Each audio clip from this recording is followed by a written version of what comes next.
Welcome to Running Over the American Dream, a special half-hour program sponsored by the United Steelworkers of America. We're going to see what happens when a greedy multinational corporation turns on its own loyal employees. Look behind the scenes at one of the most historic strikes in the past 20 years and hear from some of the workers who lived through it and are still fighting.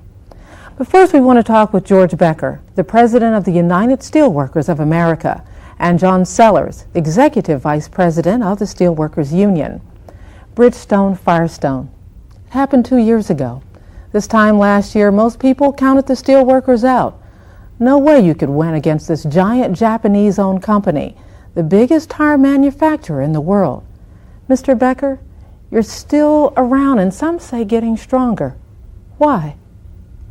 Debbie, it was an exciting time a year ago when the steelworkers and the rubber workers merged. 100,000 workers came into the Steelworkers Union. We really didn't know much about the rubber industry. And when the workers came in, we felt very good and very strong and very powerful as a result of this. But we also knew that we accepted their obligations. Their struggles became our struggles. We've had a lot of experience with struggles like this, where workers have been locked out and deprived of their right to make a living, and their workers given to replacement workers or scabs.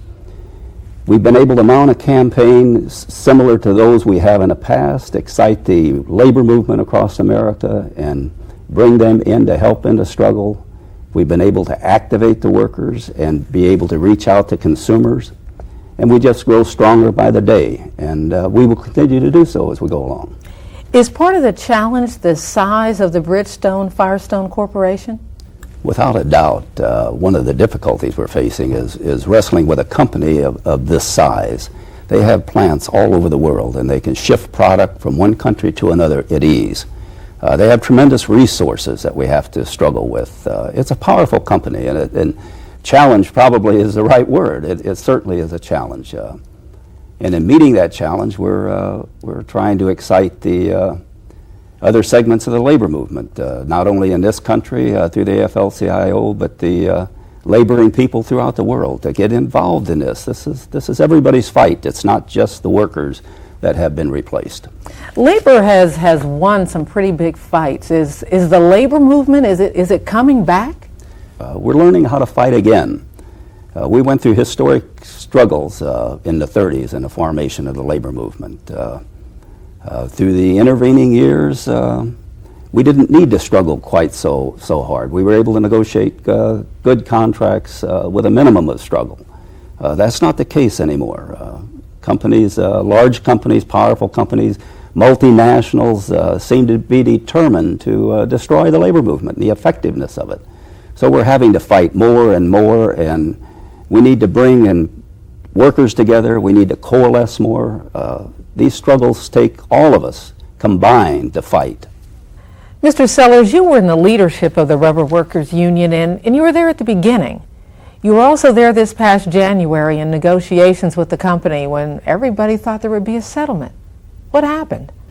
Debbie, there were probably a number of reasons, and let me say I was one of the ones who thought we were going to get a settlement. One of the major issues, and of course the National Labor Relations Board had ordered the company to reinstate our illegally replaced strikers. That was one of the key issues, and we felt that even prior to sitting down in these negotiations that we had a commitment that that issue would be dealt with. For some inexplicable reason, in late January, the company did a complete about-face on that issue. Refused to reinstate our replaced strikers. There really was nothing left for us to do but break those talks off and walk out of negotiations. Today there are some 400 workers who still have not been brought back to their jobs. We're of course coming up on the 2-year anniversary of this strike. These people have been through 24 months of hell.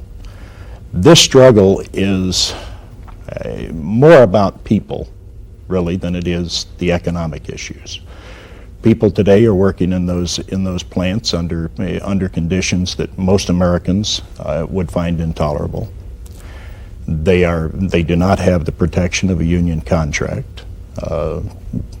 As at this moment, people are still continuing to be fired for reasons that we think are illegal. So what is the goal for those hundreds of workers that you just talked about?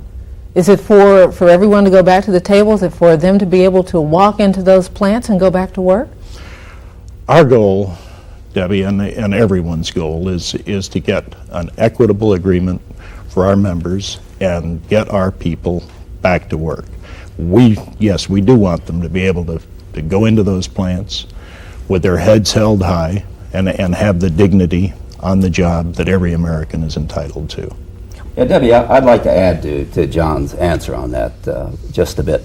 First, you have to understand that those jobs belong to them. They're their jobs. They don't belong to the scabs. They're entitled to those jobs. And we're demanding that they get those jobs back. And we're going to get those jobs back for those people. When you say that they're entitled to those jobs why? Because they were illegally replaced. What do you call illegally replaced? The company fired them and gave their jobs to a whole new workforce. Scabs. They took their jobs away from them. The labor board's on our side. The government's on our side. President Clinton issued an executive order trying to bring pressure against the company, showing his displeasure with this whole process. His executive order said that the government would be prohibited from doing business with a company who had illegally replaced its workers. That's Bridgestone Firestone. That's who he's talking about. In newspapers almost every day, we're reading about companies laying off, thousands of people. These 400 workers, isn't that maybe just the normal amount of people that you're going to lose in a company this size? This is just what happens. Many people would say that this is just business. Debbie, if this fight was over one illegally replaced worker, that one worker would be too many. Thank you, Mr. Becker and Mr. Sellers. Now we're going to take a look at a dramatic new video produced by the Steelworkers Union in commemoration of the second anniversary of the strike. It's called Running Over the American Dream. And here it is without interruption. July 12, 1994. After helping the largest tire and rubber company in the world achieve a dramatic turnaround in profits, 4,000 men and women in 5 plants are forced out on a strike that will lead to the largest illegal discharge and replacement of workers in United States history. Lives of workers with 15, 20, and 30 years of service are devastated as a greedy multinational corporation runs amok, violating the laws of our land, refusing to meet with American public officials, and acting with total disregard for workers' lives as well as the communities they live in. Bridgestone Firestone is a poster child for corporate greed and irresponsibility. This is an abusive employer which illegally replaced 2,000 workers during an unfair labor practice strike and has put their workers and their families through 22 months of hell. I've been with that company for 15 years. I've worked hard for that company. I've given that company my blood, sweat, and tears. And all they want to do is take away from me. I don't have anything else to give them. They're running over the American dream, laying down tracks on working people's backs. They want to be called the American tire, but you can't tell it by the people they fire. Break the law there, it's a national shame. Breaking it here is a full-time game. They're running over the American dream, laying down tracks on working people's backs. Bridgestone and Firestone, you wouldn't do it in your own home. Don't do it in my home. This is the story of a proud American company which became a poster child for corporate irresponsibility. A tale of a Japanese conglomerate which chose to treat its loyal workers in America differently than it treats its employees in Japan. And it's a dramatic saga of the valiant struggle of those workers to reclaim their jobs, their dignity, and their union. 1988. Needing a U.S. presence and more American market share, Japanese-owned Bridgestone Incorporated purchases Firestone Tire and Rubber Company for $2.6 billion. The United Rubber Workers Union and its members enter into a unique partnership for involvement that brings a 1991 contract settlement that sets a pattern for the entire tire and rubber industry. In 1991, the cooperation was good. They had negotiations, and Firestone was the lead company, and we won an award from the federal mediation on the way we conducted our negotiations. We did our job to the best of our ability. We all got along. Everybody was in a co-work type of attitude and atmosphere. Yeah, we were there to make that plant better than what it was already. The combination of decent wages and benefits and an involved workforce worked wonders for Bridgestone Firestone. The company recovered from a $500 million loss in 1991 to record a small profit in 1993. But when it came time to negotiate a new contract, the company refused to recognize the contribution of its skilled and experienced workforce. After going through 3 years of these process improvement teams and labor management cooperation, in Decatur, the company laid off like 476 people. Their attitude changed. It went from a you help me, I help you, to an attitude to we just don't care about you. They started waving their sabers a little bit and saying that they was going to have the War of '94. When negotiations formally opened, the company hired a paramilitary force to patrol its plants. Its concession demands struck at the heart of 50 years of collective bargaining. No cost of living increases, no incentive pay system, elimination of payments to laid-off workers, cutbacks in vacations and workplace safety, more charges for health insurance, elimination of guaranteed national holidays such as the 4th of July and Memorial Day. The result was just what the company wanted. After working for 4 months without a contract, 4,000 proud men and women were forced to stand up for themselves and their families. Bridgestone poured millions of dollars into waging the strike. On October 24th, the company illegally cut off accident and sickness benefits to non-striking workers, the first in a series of outrageous violations of U.S. labor laws. Then in January, the company illegally discharged and replaced 2,300 URW members, the largest illegal replacement of workers in U.S. labor history. We've been out for exactly 18 months. In the meantime, we lost our home. I've lost everything I own. All I've got is one pickup. It's an 83 pickup. Hired people die through this strike. Does this company care?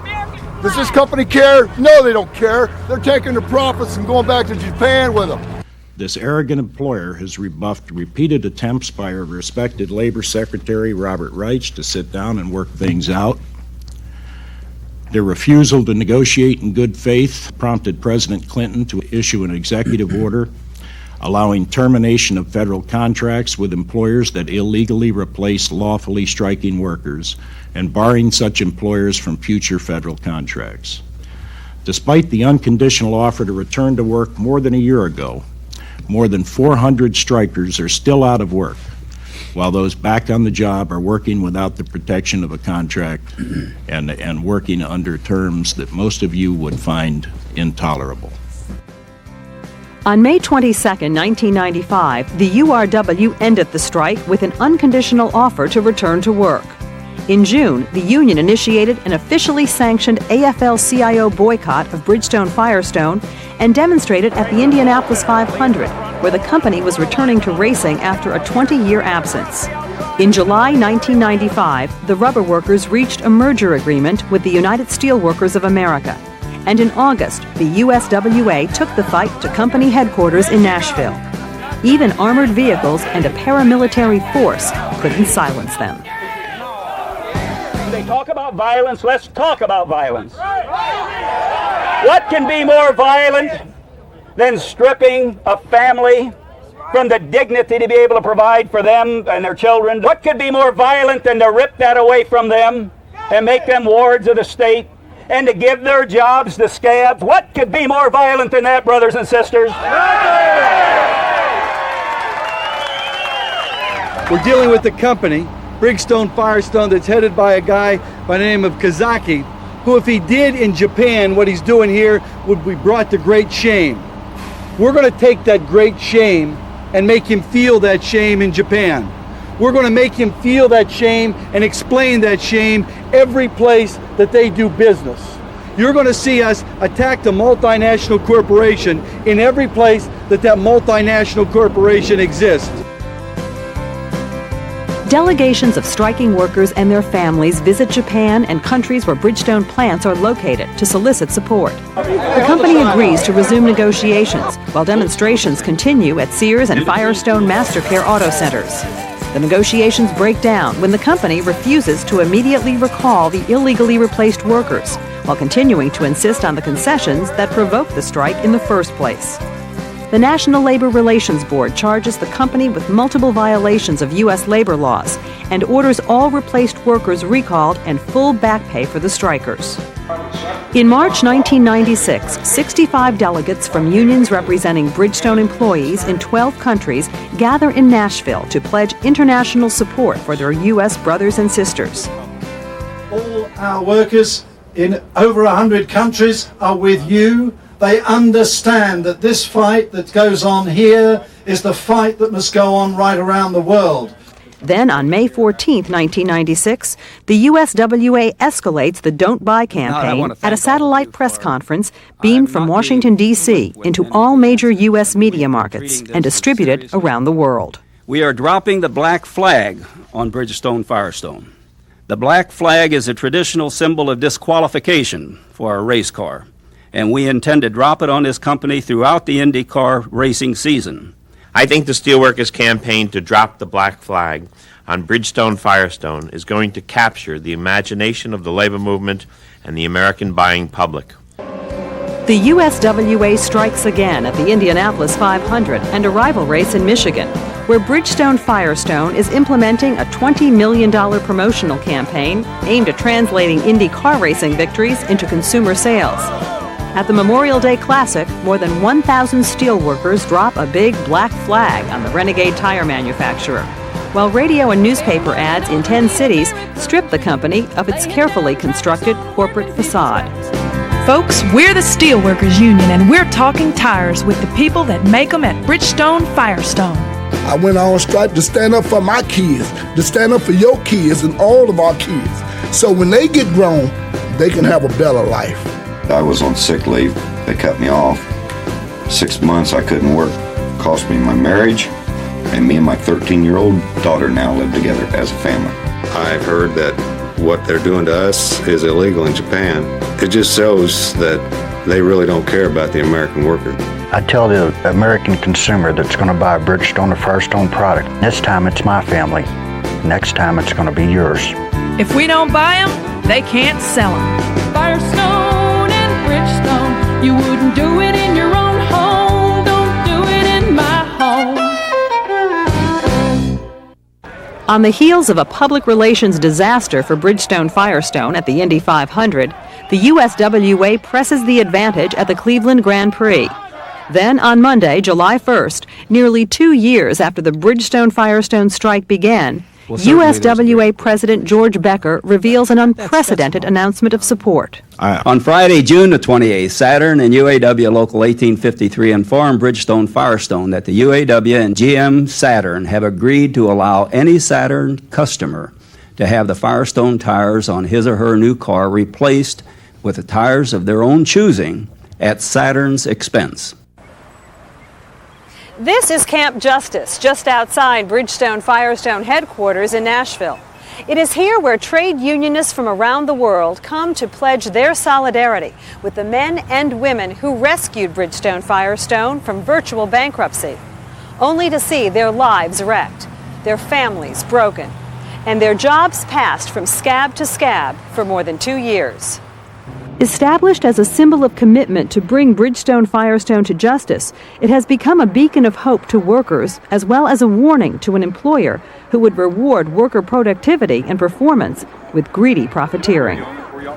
You can honor the spirit of Camp Justice by refusing to purchase the products and services of the Bridgestone Firestone Company, including sporting goods and tires, at the more than 1,700 MasterCare and Bridgestone Auto Care centers in the United States and Canada. To buy your tires, I'd ride high on Firestone. You forgot that union people will never drive alone. They've got friends across this country, the way you used to do before corporate greed and politics got their right-wing hooks in you. You can't roll over me.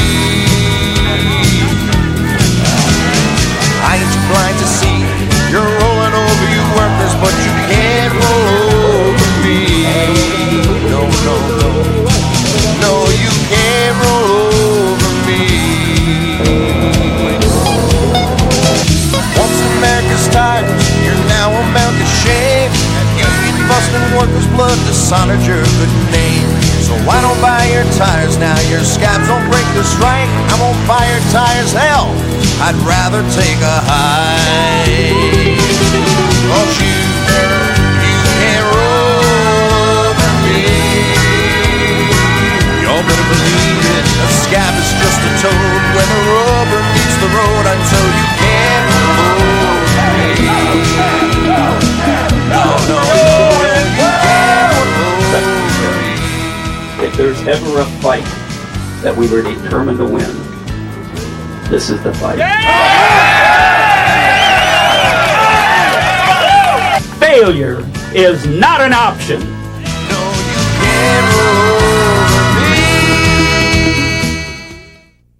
You heard him. No chance of failure. That's George Becker, and he's president of the 700,000 member Steelworkers Union. Mr. Becker, you've called Bridgestone Firestone a poster child for corporate greed and irresponsibility. What do you mean by that? Well, Debbie, that phrase first came into being while Vice President Gore was holding his family reunion in Nashville, Tennessee. That reunion, if you recall, was to bring together corporate executives from companies all over America who were being highlighted and held up as the epitome of corporate responsibility in dealing with their employees and the families and the values that all of this projects. Bridgestone Firestone was just the opposite. And what we were projecting is that Bridgestone Firestone is indeed a poster child for corporate irresponsibility. The way they've treated their families, the way they've pushed their values down, the disrespect that they've shown for working America. And we think the public should know about this. So we sent a family. We recruited folks from various plants and of the families, the workers and their families, and who could talk about what happened to them during this struggle and how their family life has deteriorated and what's happened to broken dreams and how they've had to put educational plans on hold. And we brought these folks together and we took them down to Nashville, Tennessee, so they could tell their story of the other side of corporate responsibility. And they could talk about Bridgestone Firestone because people should know this, because it should not be allowed. That's what we mean by the poster child of corporate irresponsibility. When the public hears the stories, when they hear the stories of the families and they hear about the dreams deferred, how have people reacted? Well, very favorable to us. In many cases, they're shocked. They don't believe things like this happens, although in America in the last 15 years, there's been more and more of that. And so there is a dawning awareness of how corporate America doesn't hold them in as high a regard as they used to, and that things that they used to be able to plan for are very questionable in the future. So the public responds very favorable to us. Our rallies are growing bigger. Civic groups are joining our struggle. Church groups are joining our struggle. And Bridgestone Firestone is beginning to get the message. Debbie, just yesterday, I met with the president of the AFL-CIO, John Sweeney, and with the Reverend Jesse Jackson. Jesse Jackson wants to make a trip to Japan. And all the preliminary planning, I think, has been completed now. I think he's going to have an audience with the Prime Minister, and he's going to carry our message to Japan. about the awareness within the black community and the awareness of his whole Rainbow Coalition being drawn into this struggle because of the unfairness. And I think it's rather significant when you have people of that stature with that kind of presence and that kind of respect joining our struggle in a main way, in a very important way, to make a trip to Japan himself, to be able to carry that message forward. I think that's indicative of the kind of support and help and the public coalitions that are forming in support of our struggle. Mr. Becker, I understand you met with the chairman and CEO of Bridgestone Firestone, Mr. Kaisaki. What happened at that meeting? Well, I went to Japan. I felt it was important that Mr. Kaisaki know a little bit about the Steelworkers Union and know how we feel about struggles like this and our ability and willingness to fight if we had to on behalf of the workers. I must say that it was a very pleasant meeting. I was very cordially received, and he appeared to me to be a very sensitive, caring person. I'd done my best to explain the differences between how workers were treated in Japan and the United States, and how I thought the company was ethically and morally wrong in what they were doing. He seemed to be appreciative of my efforts and receptive. I think the most significant thing about the meeting, though, if I had to sum it up, was the closing, in which I felt it was very important that he understand that our depth of commitment in this kind of a struggle, and that we would be there as long as it would take to win this and to get the company back to the bargaining table and to negotiate a fair and decent, honorable agreement. I told Mr. Kaisaki that if we didn't settle this between he and I, between the union and Bridgestone Corporation, that our grandchildren would be fighting this struggle. We're out of time, and I want to thank everyone who has been with us today. If you'd like a free copy of the video we just saw, you can order one by sending your name and address to Running Over the American Dream in care of the United Steelworkers of America, 5 Gateway Center, Pittsburgh, Pennsylvania, 15222. And if you want to help, take a hard look at alternatives to Bridgestone Firestone products and services, including Master Care Auto Care Centers. Like the sister on the radio commercial said, if we don't buy them, they can't sell them. I'm Debbie Norrell.